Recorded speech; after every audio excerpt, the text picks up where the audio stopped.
There's a specific kind of quiet stress that doesn't show up in your bank account, but you feel it anyway. It arrives when a friend mentions they just bought a house, when a co-worker talks about their investment portfolio at lunch, when you scroll past someone your age who seems to have it all figured out. You're not broke. You're not irresponsible. But somehow, you can't shake the feeling that you're falling behind. And the worst part is, you can't even explain behind what. That feeling has a name, but it's not a financial term. It's a social one. And understanding where it actually comes from might be the most practical money insight you pick up this year. We live in a culture that has quietly built a financial timeline for adulthood. By your mid-20s, you should be building savings. By 30, you should own property, or at least be close. By 35, retirement accounts, investments, maybe a second income stream. By 40, stability, comfort, security. The timeline isn't written anywhere official. No one handed it to you. But somehow, almost everyone knows it. And almost everyone is measuring themselves against it. The problem isn't the goals. The problem is that the timeline was designed for an economic reality that no longer exists. Housing prices in most major cities have outpaced wage growth for 2 consecutive decades. The cost of a university education has risen faster than inflation for 30 years straight. Healthcare, childcare, food, energy. The expenses that used to be manageable on a single salary now frequently require 2, sometimes more. The financial path that looked achievable for the generation before us was built on a different economy, with different entry costs, different interest rates, and a different relationship between effort and reward. But the cultural expectations haven't adjusted. The timeline stayed the same, only the conditions changed. So millions of adults are quietly trying to run the same race on a track that got significantly longer, and wondering why they're not keeping up with the pace their parents set. That gap between the expected pace and the real one is where the feeling lives. That's the source of the stress, not poor decisions, not laziness. A mismatch between inherited expectations and present-day economics. Now layer on top of that what social media has done to financial perception. People share milestones, not struggles. They announce the house purchase, not the decade of saving that preceded it, or the financial help they received along the way.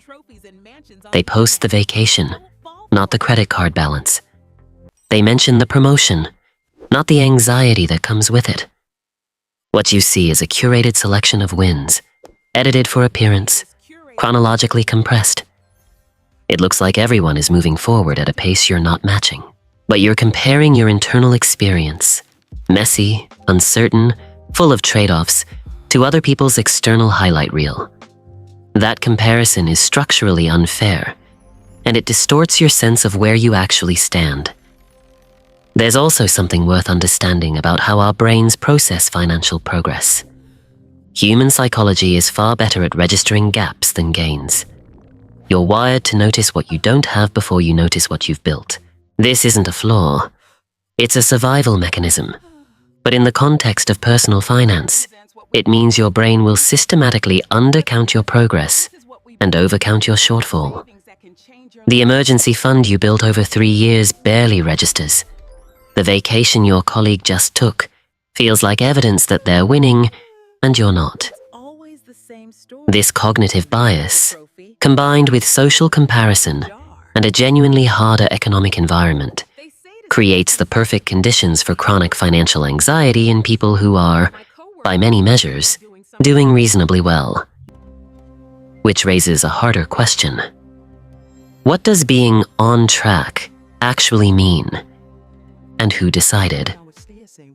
Financial stability isn't a destination with a fixed address. It doesn't look the same at every income level, in every city, or across different life circumstances. Someone renting in an expensive city while aggressively investing might be building wealth faster than someone who bought a house with a large mortgage in a declining market. Someone who left a high-paying corporate job to reduce their expenses and reclaim their time might be far closer to financial independence than someone still chasing the next salary bump. The metrics that define behind are often borrowed from other people's priorities, other people's income levels, and other people's lives. The feeling of being behind is real. The suffering it causes is real. But the benchmark it's measuring against is often not yours. And this matters practically. When adults feel chronically behind, they often make decisions that make the feeling worse. They overspend to signal that they're doing fine. They take on debt to maintain an appearance of normalcy. They avoid looking at their finances altogether because the discomfort is too sharp. They stay in jobs that pay more, but cost more in health, time, and peace of mind. The emotional pressure that comes from feeling behind can push financial behavior in exactly the wrong direction. And the irony is that the behavior makes the actual financial position worse while doing nothing to address the feeling. The antidote isn't a motivational reframe. It isn't a reminder to be grateful. It's something more structural. It's building a financial picture that is exclusively yours, defined by your income, your expenses, your values, and your actual goals, and measuring your progress against that picture instead of against a social timeline built for different circumstances and performed by people who may be under far more pressure than they let on. That means asking practical questions. Are your essential costs covered?